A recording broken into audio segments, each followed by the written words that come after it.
Hello, good morning, students.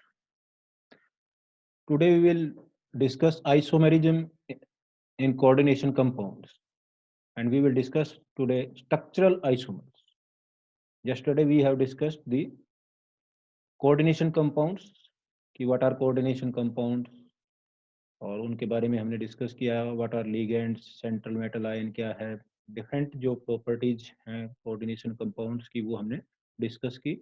तो कल का जो हम एक बार रिकैप्चुलेशन करें तो हमने ये पढ़ा कि कोऑर्डिनेशन कंपाउंड्स क्या होते हैं, आयनिक कोऑर्डिनेशन स्फीयर क्या होता है, उसमें सेंट्रल मेटल आयन क्या है, लिगेंड्स क्या होते हैं, कोऑर्डिनेशन नंबर क्या है, चार्ज ऑन दी कॉम्प्लेक्स क्या है, ये सारी चीज़ें कल हमने डिस्कस की। तो लेट्स होप कि आपने ये सब पढ़ लिया है और उसके आगे हम स्टार्ट करते हैं आज।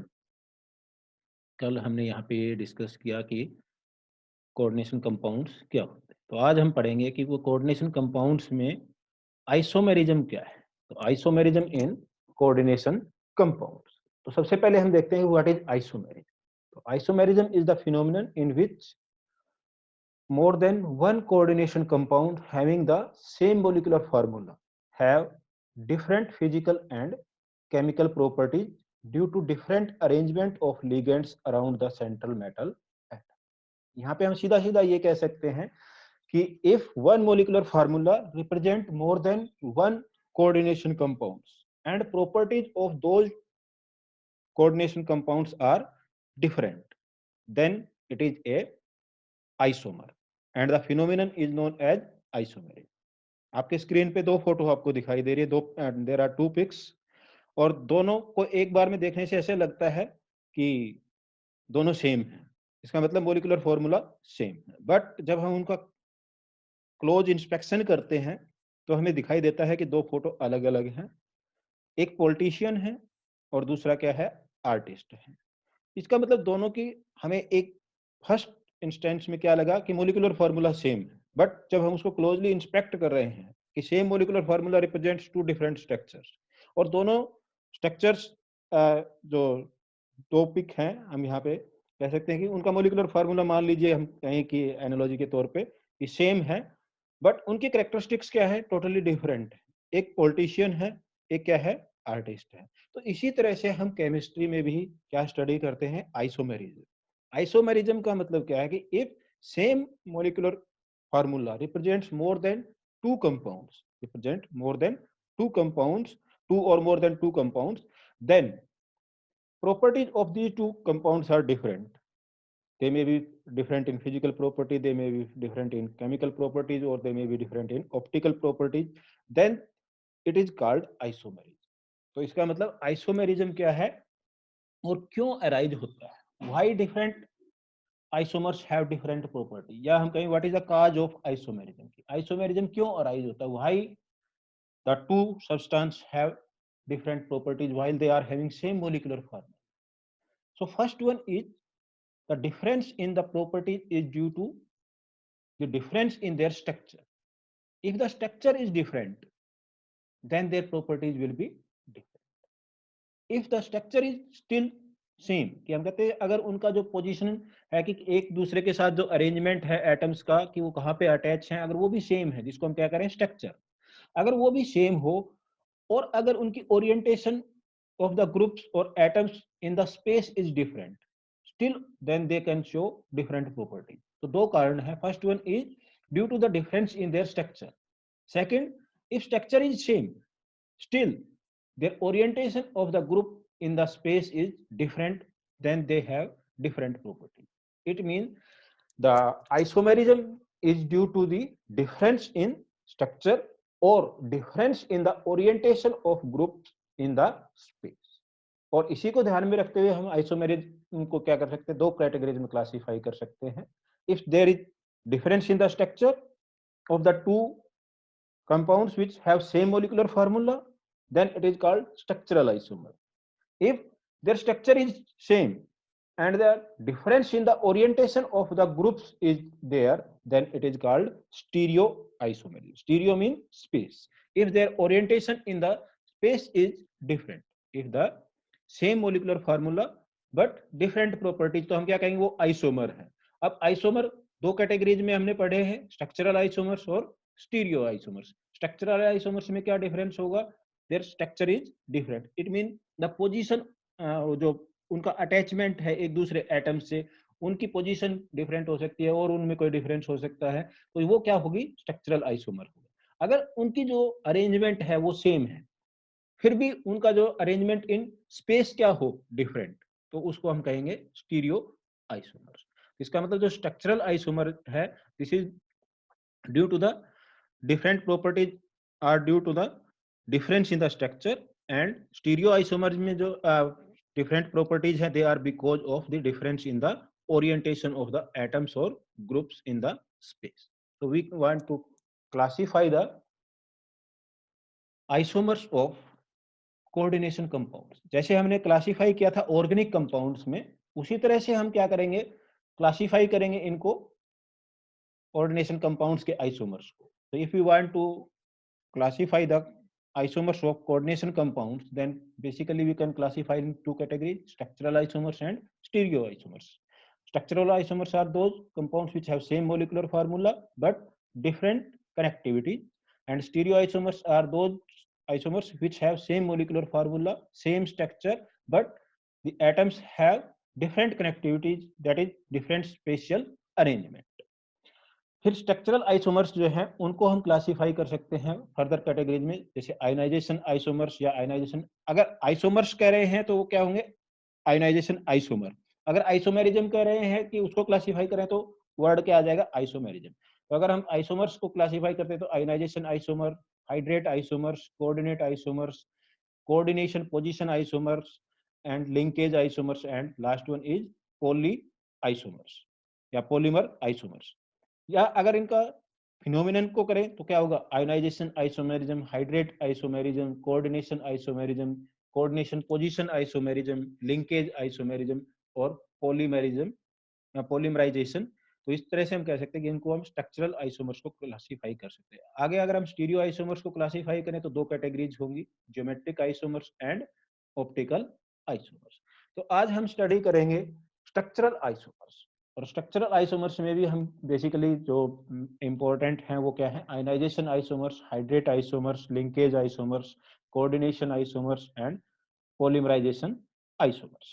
First one is structural isomers.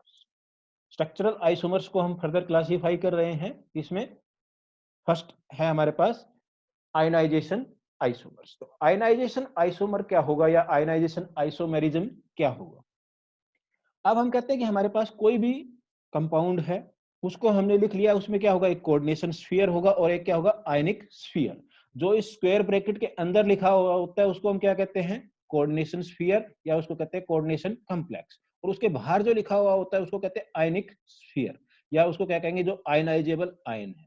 आज के दिन बहुत बढ़िया एग्जाम्पल हम ले सकते हैं कि अगर हमारे पास, हम कह रहे हैं कि भाई घर में काफी सारे लोग हैं और जो लोग घर के अंदर रह रहे हैं, यहाँ पे स्क्वायर ब्रैकेट के अंदर है, वो घर के अंदर है, वो क्या है? सुरक्षित है। और ये क्या है? ये बाहर है, ये अपनी ड्यूटी पे हैं या एक दूसरे से मिलजुल रहे हैं, तो इनको क्या है? दे आर एट थ्रेट, इनको रिस्क है। लेकिन क्या है कि अगर इंटरचेंज करें हम कि भाई घर के अंदर वालों को बाहर भेज दिया, बाहर वाले को अंदर भेज दिया, तो वो क्या हो गया? आइसोमेरिज्म हो गया। आज के दिन हम क्या कह सकते हैं कि यहाँ पे जो इससे कोऑर्डिनेशन स्फीयर से बाहर है, जैसे मान लो हम कहें कि वो घर से बाहर है, तो उसको कोरोना की जो इफेक्ट है, उसको थ्रेट कोरोना की क्या होगी? ज्यादा होगी। और जो अंदर है, जो अंदर रह रहा है, वो सेफ। तो इस तरह से हम कह सकते हैं कि अब फिर क्या हो सकता है कि आज ये बाहर था, कल ये अंदर आ जाए और इसको दूसरे को बाहर भेज दे, बट वो होना चाहिए आयन। तो उसको हम किस तरह से आयनाइजेशन आइसोमेरिज्म या आयन जो आइसोमर्स हैं उनको हम किस तरह से डिफाइन करेंगे? So this type of isomerism, the difference arises from the position of the groups within or outside the coordination sphere. Therefore, these isomers give different ions in solution. कि solution में ion कौन सा आता है? जो इस coordination sphere के बाहर है। यहाँ पे अगर हम कहें कि इसका हम एक्वस सॉल्यूशन बनाए तो हमारे पास क्या आएगा? सल्फेट आयन आएगा, और ये पूरा का पूरा एक आयन आएगा। एक जो ये चार्ज कॉम्प्लेक्स होगा, ये पूरा का पूरा एक आयन ये आ जाएगा, और एक क्या आएगा? सल्फेट आयन आएगा। दूसरा, अगर हम इसको अगर वाटर में डिजोल्व करते हैं तो इसमें आयनाइजेशन में क्या आएगा, ये पूरा का पूरा आयन एक जगह रहेगा जिसको हम क्या कहेंगे, कोऑर्डिनेशन स्फीयर या चार्ज कॉम्प्लेक्स, और ये क्या होगा, ब्रोमाइड आयन आएगा। अब देखो दोनों का मोलिकुलर फॉर्मूला सेम है, दोनों का मोलिकुलर फॉर्मूला सेम है, लेकिन दोनों की प्रॉपर्टी डिफरेंट होंगी। प्रॉपर्टी डिफरेंट का मतलब क्या है कि यहाँ पे अगर हम इस कंपाउंड का टेस्ट करते हैं तो ये किसका टेस्ट देगा, सल्फेट का टेस्ट देगा। सल्फेट का टेस्ट करने के लिए हम क्या करते हैं, इसको बेरियम क्लोराइड के साथ ट्रीट करते हैं। मान लो कि दोनों कंपाउंड है, दोनों कंपाउंड्स को हम बेरियम क्लोराइड के साथ ट्रीट करें तो कौन सा कंपाउंड बेरियम क्लोराइड के साथ व्हाइट प्रेसिपिटेट देगा, ये क्यों, क्योंकि इसमें क्या बनेगा, ये सल्फेट देगा और बेरियम से हमें क्या मिल जाएगा, बेरियम क्लोराइड के साथ ट्रीट करने पे ये बेरियम सल्फेट बना देगा, यानी कि व्हाइट प्रेसिपिटेट। इससे तो हमें सल्फेट नहीं मिलेगा, क्योंकि ये सल्फेट है, ये कोऑर्डिनेशन कॉम्प्लेक्स की फॉर्म में होगा। ये सल्फेट जो है यहाँ कॉम्प्लेक्स के अंदर होगा, और हमने ये पढ़ा है कल की, जो कॉम्प्लेक्स के अंदर है यानी जो कोऑर्डिनेशन स्फीयर है उसके अंदर जो आयनाइजेशन नहीं होती, वो पूरा का पूरा एक यूनिट की तरह से रहता है, उसके जो इंडिविजुअल आयंस है उनकी प्रॉपर्टी वो शो नहीं करते। तो इस तरह से हम कह सकते हैं कि हमारे पास क्या होगा कि अगर कोई भी जो सब्सटेंस है, if it gives different ions in the solution, if the same molecular formula it gives different ions in the solution, then it is a ionization isomer। तो वो क्या होगा, ionization isomer होगा। तो this type of isomerism arises when ionizable counter ions itself can act as ligand. The exchange of such counter ions with one or more ligands in the coordination entity will result in ionization isomers, and these isomers will give different ions in the solution. For example, we can take this example कि यहाँ पे अगर हम ये example ले रहे हैं CONH3 5BrSO4, ये कोई मोलिकुलर फार्मूला है, हम कहते हैं इस मोलिकुलर फार्मूला से हम दो कंपाउंड लिख सकते हैं। एक कंपाउंड लिखा CONH3 5Br, ये किसके बीच में उसमें है, स्क्वायर ब्रैकेट्स के बीच में, इसका मतलब ये आपका कोऑर्डिनेशन स्फीयर हो गया, और बाहर क्या है यहाँ पे sulphate, it mean ionization, ionizable ion यहाँ पे क्या है, सल्फेट। दूसरे में लिखा हमने सल्फेट को अंदर और ब्रोमीन को बाहर, इसका मतलब यहाँ पे ब्रोमीन क्या है, आयनाइजेबल आयन। इन दोनों का अगर हम टेस्ट करें तो अगर सिल्वर नाइट्रेट के साथ दोनों को ट्रीट करें तो कौन सा जो है सिल्वर नाइट्रेट का टेस्ट पॉजिटिव आएगा, तो सिल्वर नाइट्रेट का टेस्ट कौन देगा यहाँ पे, जिसमें ब्रोमाइड है। जो सिल्वर नाइट्रेट टेस्ट आपने ये पढ़े हैं इस तरह से, जैसे मान लो कि सल्फेट का टेस्ट करने के लिए हम क्या करते हैं, उसको बेरियम क्लोराइड के साथ ट्रीट करते हैं, और ये हमें क्या मिलता है, बेरियम सल्फेट मिलता है जिसके व्हाइट प्रेसिपिटेट आते हैं। इसका मतलब आपके पास अगर कोई सॉल्यूशन है उसमें आपने क्या ऐड किया, बेरियम क्लोराइड ऐड किया, तो व्हाइट प्रेसिपिटेट्स आपके पास आएंगे और आप बेरियम सल्फेट मिल जाएगा। अगर आप हेलोजेंस का टेस्ट करते हो तो सिल्वर नाइट्रेट टेस्ट करते हैं इसको, कि कोई भी जो सॉल्यूशन है, एक्वस सॉल्यूशन है, उसमें हमने क्या ऐड किया, सिल्वर नाइट्रेट ऐड किया। अगर व्हाइट प्रेसिपिटेट आए तो हम क्या कहते हैं, उसमें क्लोराइड प्रेजेंट है। अगर येलो प्रेसिपिटेट आए तो ब्रोमाइड प्रेजेंट है। और अगर क्या आए, येलो आए यानी कि लाइट येलो आए तो क्या होगा, ब्रोमाइड, और डार्क येलो आएंगे तो क्या होगा, आयोडाइड। तो इस तरह से हम क्या कर सकते हैं कि भाई कौन सा इसमें प्रेजेंट है, तो कौन सा आयन प्रेजेंट है ये हम डिटरमाइन करने के लिए आयनिक टेस्ट कर रहे हैं। तो अब हमारे पास ये कंपाउंड है, अब हम इसको असरटेन करना चाहते हैं कि इसमें सल्फेट है या ब्रोमाइड है।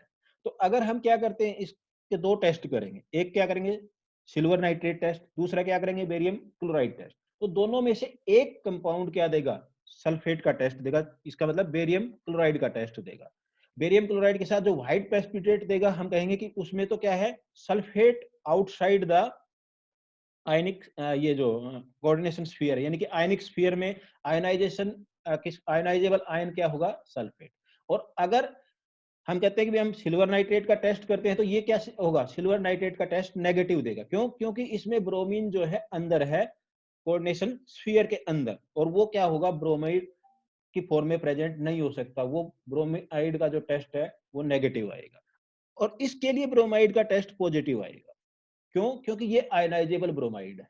तो जो घर से बाहर है कोरोना उसी को अफेक्ट करेगा, घर के अंदर वाले को नहीं करेगा। यहाँ हम कहें कि बरसात आ रही है तो बरसात में कोई चीज बाहर पड़ी है, उसके बहने के चांसेस क्या होते हैं, ज्यादा। जो घर के अंदर रखी है वो क्या है, सुरक्षित है। तो जो आयनाइजेबल आयन है वो क्या होगा, कोऑर्डिनेशन स्फीयर से बाहर होगा।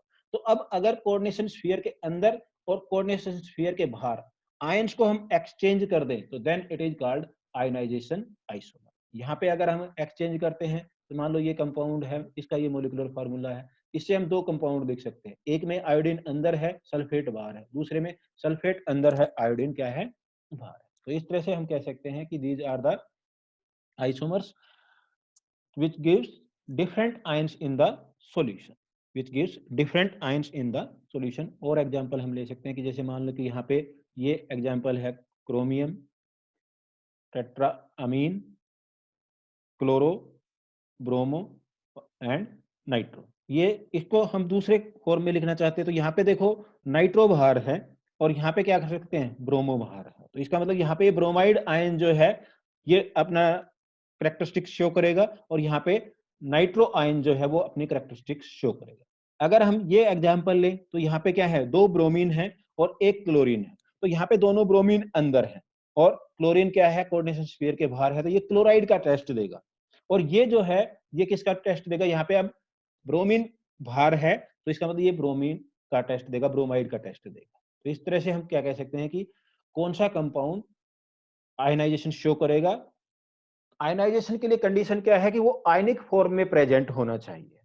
जो भी आपके पास कोऑर्डिनेशन स्फीयर है उस पे क्या होना चाहिए, चार्ज होना चाहिए और उसके अंदर और बाहर जो आयंस जा रहे हैं उसमें क्या होना चाहिए, उनमें आयंस का एक्सचेंज होना चाहिए। तो अगर हम ये एग्जांपल लें PtCl2 NH3,4Br2, तो हम इसके कितने आयनिक आइसोमर्स लिख सकते हैं, देखो 1, 2 और 3 इसके आयनिक आइसोमर्स लिख सकते हैं। ये फर्स्ट, इसमें क्या था दोनों ब्रोमीन बाहर हैं, ये इसमें दोनों क्लोरीन बाहर हैं और इसमें क्या होगा एक क्लोरीन और एक ब्रोमीन बाहर है। लेकिन हमने यहाँ पे क्या किया, दोनों क्लोरीन और दोनों ब्रोमीन अंदर कर दिए और अमोनिया क्या है बाहर है, लेकिन ये आयनाइजेशन आइसोमर नहीं है। क्यों नहीं है, क्योंकि अब आयन ही नहीं देगा, अमोनिया आयन थोड़ी ना देगा, तो ये आयनाइजेशन आयन नहीं है। आयनाइजेशन आयन के लिए हमने कंडीशन क्या रखी है, हमने आपको क्या बताया है कि आयनाइजेशन आइसोमर्स में क्या कंडीशन है। आयनाइजेशन आइसोमर्स में क्या होगा कि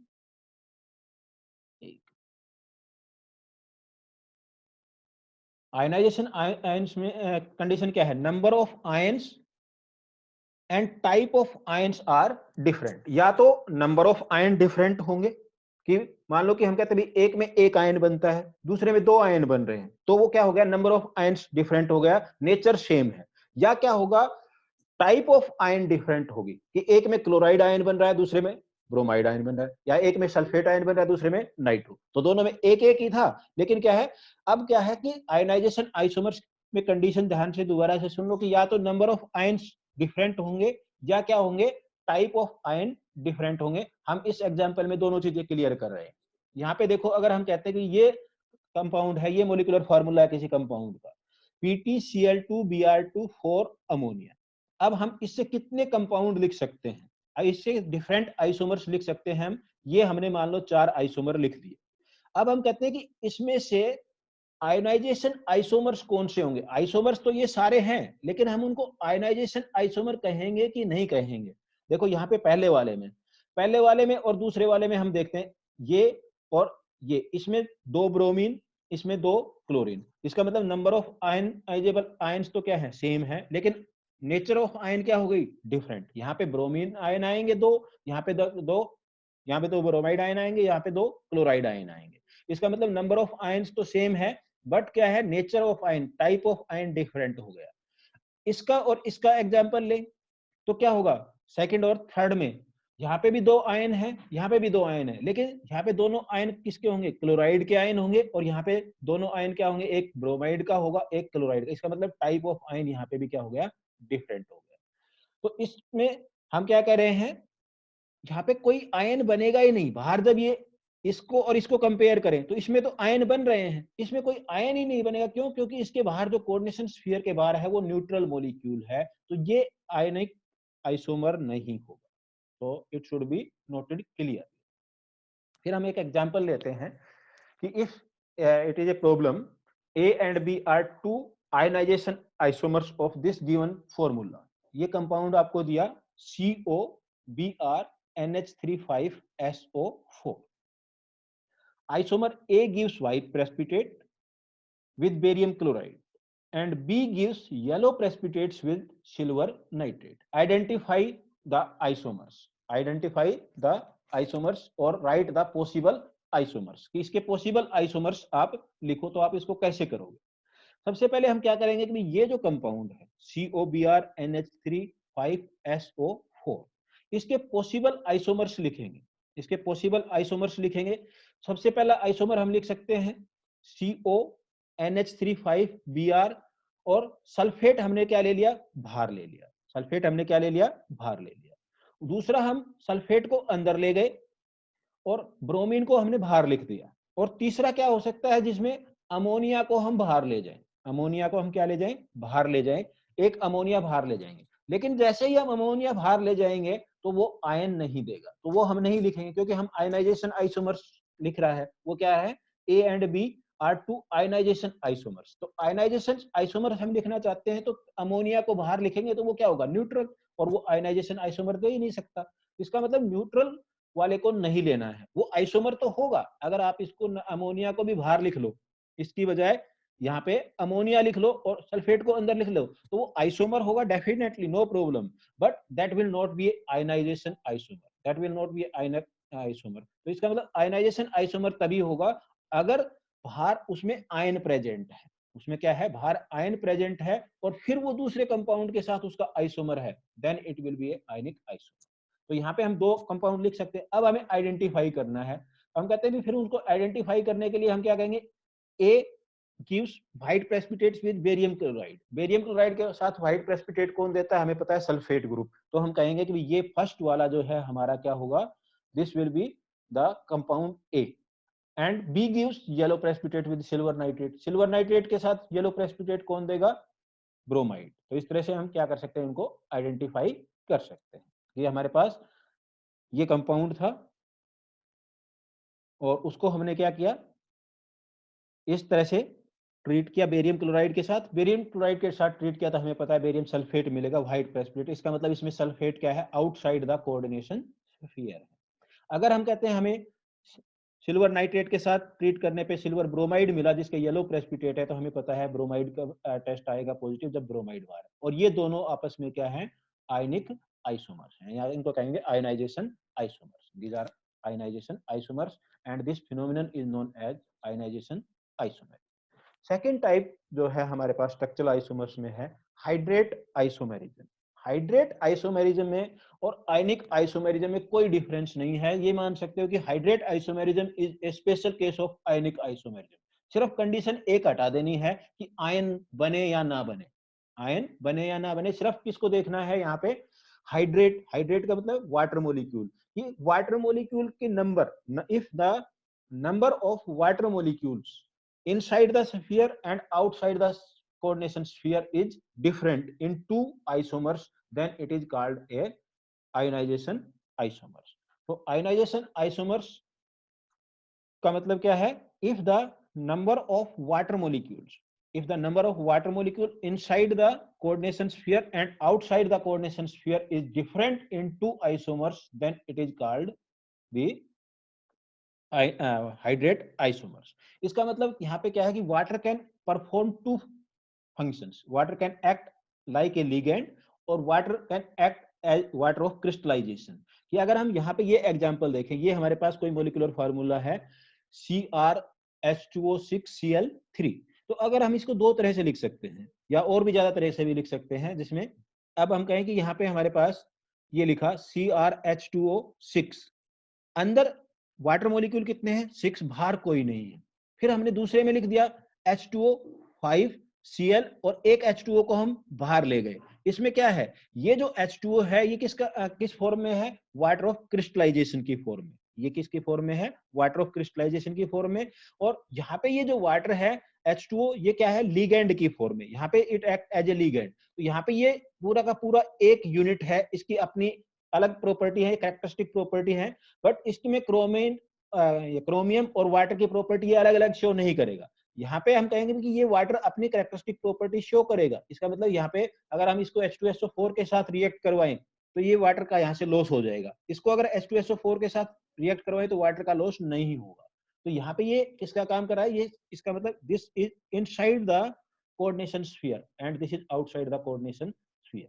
तो इस तरह से हम देख सकते हैं कि इसके और लिखना चाहते हैं तो इसमें क्या किया, एक क्लोरीन, तीनों क्लोरीन बाहर है, इसमें 2 क्लोरीन बाहर है, एक वाटर मॉलिक्यूल बाहर है, इसमें 2 वाटर मॉलिक्यूल बाहर है, एक क्लोरीन। इसका कोऑर्डिनेशन नंबर यहाँ पे कितना है, 6। क्रोमियम इज यहाँ पे कोऑर्डिनेशन नंबर 6 है, तो अंदर 6 ही रखने हैं हमें। इसमें भी 6 थे, इसमें भी 6 हैं, इसमें भी 6, इसमें 2 तीनों क्लोरीन बाहर थे, 6 वाटर मॉलिक्यूल अंदर, इसमें 5 वाटर मॉलिक्यूल अंदर और एक क्लोरीन अंदर, इसमें 4 वाटर मॉलिक्यूल अंदर और एक 2 क्लोरीन अंदर। तो इस तरह से हम कहेंगे कि हमारे पास ये क्या होंगे, these are all hydrate isomers, या इनका दूसरा नाम सोलवेट आइसोमर, सोलवेंट से आया है कि भी यहाँ पे ये किसका है, वाटर ऑफ क्रिस्टलाइजेशन। तो ये सोलवेंट इंट्रैप हो जाता है, सोलवेंट क्या हो जाता है, इंट्रैप हो जाता है, उसको हम water crystallization, water of crystallization, या जो भी आप अगर इथेनॉल है या दूसरा कोई वो है, तो वो उसमें उसका जब सॉलिड बनता है उसमें एंट्रैप हो जाता है, उसको क्रिस्टलाइज वाटर ऑफ क्रिस्टलाइजेशन या सोलवेंट ऑफ क्रिस्टलाइजेशन का कह सकते हैं। तो यहाँ पे अगर हम ये एग्जांपल लें जिसमें हमारे पास डिफरेंट इसके हाइड्रेट पॉसिबल है, तो यहाँ पे ये इसमें एक वाटर मॉलिक्यूल बाहर आ गया, इसमें 2 वाटर मॉलिक्यूल बाहर है, इसमें 3 वाटर मॉलिक्यूल बाहर है। तो ये सारे के सारे जो आइसोमर्स हैं ये क्या होंगे, हाइड्रेट आइसोमर्स। ये सारे के सारे क्या होंगे, हाइड्रेट आइसोमर्स। इनको भी डिस्टिंग्विश कैसे करें फिर, how to distinguish between these isomers. तो अगर हम कहें कि ये इसको सिल्वर नाइट्रेट टेस्ट करें तो इनमें से सिर्फ पहला जो है ये जिसमें 3 क्लोरीन बाहर हैं, ये क्या देगा, सॉरी ये तीनों पहला दूसरा और तीसरा क्या देंगे, सिल्वर नाइट्रेट टेस्ट देंगे, लेकिन amount of silver chloride form will be different. इसमें 3 मोल सिल्वर क्लोराइड बनेगा, इसमें 2 मोल बनेंगे और इसमें 1 मोल बनेगा। और अगर हम क्या करें, कंसंट्रेटेड सल्फ्यूरिक एसिड के साथ इनको रिएक्ट करवाए तो पहला रिएक्ट नहीं करेगा क्योंकि इसमें वाटर ऑफ क्रिस्टलाइजेशन नहीं है। ये रिएक्ट करेगा 1 मोल कंज्यूम करेगा, ये रिएक्ट करेगा 2 मोल कंज्यूम करेगा, ये रिएक्ट करेगा 3 मोल H2SO4 कंज्यूम करेगा। तो इस तरह से हम क्या कर सकते हैं, देख सकते हैं कि ये क्या है, डिफरेंट कंपाउंड्स हैं, इसका मतलब ये क्या है, डिफरेंट आइसोमर्स हैं, सेम मॉलिक्यूलर फार्मूला है। तो this type of isomerism is known as hydrate isomerism. Third type is linkage isomerism. Linkage isomerism वहां होगा जहां पे भी एम्बीडेंटेट लिगेंड होगा। तो एम्बीडेंटेट लिगेंड हमने पढ़ा था कि क्या होता है, a monodentate ligand having the possibility of donation of the lone pair from 2 sides, कि उसमें 2 डोनर एटम होते हैं। इफ ए लिंकेज आइसोमेरिज्म में हमने ये पढ़ा जैसे नाइट्रो है, अब लिंकेज आइसोमेरिज्म कहाँ पे होगा, ये नाइट्रो है, ये नाइट्रोजन से भी इसको इलेक्ट्रॉन पेयर डोनेट कर सकता है या ये ऑक्सीजन से भी डोनेट कर सकता है। तो this type of isomerism where this type of isomerism arises when an ambidentate ligand is bonded to the central atom, metal atom or ion through either of its 2 different donor atoms। तो different donor atoms में से किसी एक के through वो क्या कर सकता है, डोनेट कर सकता है। अगर यहाँ पे हम कहें ये नाइट्रोजन जो है ये डोनर एटम है तो ये क्या होगा, this will be called nitro. और अगर क्या है ये डोनर एटम यहाँ पे ऑक्सीजन है तो ये क्या होगा, नाइट्रीटो। तो इस तरह से हम क्या कर सकते हैं कि जो डिफरेंट, जहां पे भी इसके लिए कंडीशन क्या है, ambidentate ligand should be there. तो अगर साइनाइड है, आइसोसाइनाइड है, उसमें एम्बीडेंटेट लिंकेज हो सकती है या जिसको हम कहेंगे लिंकेज आइसोमेरिज्म हो सकता है। थायोसाइनेट है तो इसमें सल्फर से भी हो सकता है और नाइट्रोजन से भी हो सकता है, थायोसाइनेट एंड आइसोथायोसाइनेट। तो इस तरह से हम कह सकते हैं कि इसमें सभी में क्या होगा, जैसे ये कंपाउंड है CONO2NH3 5 2 तो इसका जो है लिंकेज आइसोमेरिज्म क्या होगा, यहाँ पे नाइट्रोजन से कोऑर्डिनेट बॉन्ड बना रहा है ये कोबाल्ट, यहाँ पे ऑक्सीजन कोऑर्डिनेट बॉन्ड बनाएगा, तो ये क्या होगा, लिंकेज आइसोमेरिज्म। तो लिंकेज आइसोमेरिज्म में एम्बीडेंटेट लिगेंड होना जरूरी है। तो यहाँ पे अगर हम देखें तो साइनाइड होगा और ये इसको क्या कहेंगे, आइसोसाइनाइड। तो ये क्या है, third one, next one is coordination isomerism. अब कोऑर्डिनेशन आइसोमेरिज्म, इसको पहले वाले को लिंकेज आइसोमेरिज्म को क्या कहते हैं, कोऑर्डिनेट आइसोमेरिज्म भी कहते हैं, जिसको हम क्या कह रहे हैं, लिंकेज आइसोमेरिज्म, या इसको क्या कहते हैं, कोऑर्डिनेट। और नेक्स्ट वाला है कोऑर्डिनेशन। दोनों में डिफरेंस है, कोऑर्डिनेट का मतलब लिंकेज और कोऑर्डिनेशन का मतलब क्या है, उसमें दो चार्ज, दो वो हैं दोनों जो आयनिक पार्ट है और जो यानी कि एनायनिक पार्ट और कैटायनिक पार्ट दोनों ही क्या है, चार्ज कॉम्प्लेक्स। दोनों ही क्या है, चार्ज कॉम्प्लेक्स हैं। और दोनों चार्ज कॉम्प्लेक्स में जो सेंट्रल मेटल एटम है उसका क्या हो रहा है, एक्सचेंज हो रहा है। This type of isomerism arises in the coordination compounds having both the cation and anion as complex ions, and then the interchange of one or more of the ligands between the cationic and the anionic coordination entities results in different isomers। जैसे हमने यहां पे लिया इधर CONH3 6, ये एक coordination sphere हो गया, और ये दूसरा कोऑर्डिनेशन स्फीयर CrCN6। देखेंगे तो इस पे क्या है, नेगेटिव चार्ज है, और इस पे क्या होगा, पॉजिटिव चार्ज होगा। तो अब यहाँ पे अमोनिया वाले के साथ में क्या था, कोबाल्ट, और यहाँ पे साइनाइड वाले के साथ में क्या था, क्रोमियम। अगर हम इनको इंटरचेंज कर दें, यहाँ पे ये ले आए, अमोनिया वाले के साथ में क्या आ गया, क्रोमियम, और यहाँ पे क्या आ गया, साइनाइड वाले के साथ में, यानी कि रिवर्स कर दिया एक दूसरे को, तो ये क्या कहलाएंगे, these are called coordination isomers. Coordination isomers होंगे, तो ये कोऑर्डिनेशन आइसोमर्स। फिर हम देखते हैं कि हमारे पास कोऑर्डिनेशन के बाद में क्या होता है, पोजीशन कोऑर्डिनेशन भी होता है। क्या होता है, पोजीशन कोऑर्डिनेशन। अब पोजीशन कोऑर्डिनेशन वहां पे होगा जहां पे पोली न्यूक्लियस होगी, पोली न्यूक्लियस जहां पे होगी, यानी कि दो कंपाउंड एक ही दो सेंट्रल एटम है एक ही आयनिक स्फीयर में प्रेजेंट। जैसे यहाँ पे है, यहाँ पे क्लोरीन दोनों तरफ, यहाँ पे 2 क्लोरीन है और यहाँ पे 4 अमोनिया है। अब यहाँ से इसको अगर हम एक क्लोरीन इसको दे दें और एक क्लोरीन अमोनिया इसको दे दें, एक्सचेंज हो गया, तो पोजीशन क्लोरीन की क्या हो गई, चेंज हो गई। इसको कहेंगे पोजीशन कोऑर्डिनेशन। और लास्ट वन इज पॉलीमरिज्म। पॉलीमरिज्म में क्या होता है कि यहाँ पे इसका डाइमर, ट्राइमर, टेट्रामर बनता है। यहाँ पे देखो ये PTNH3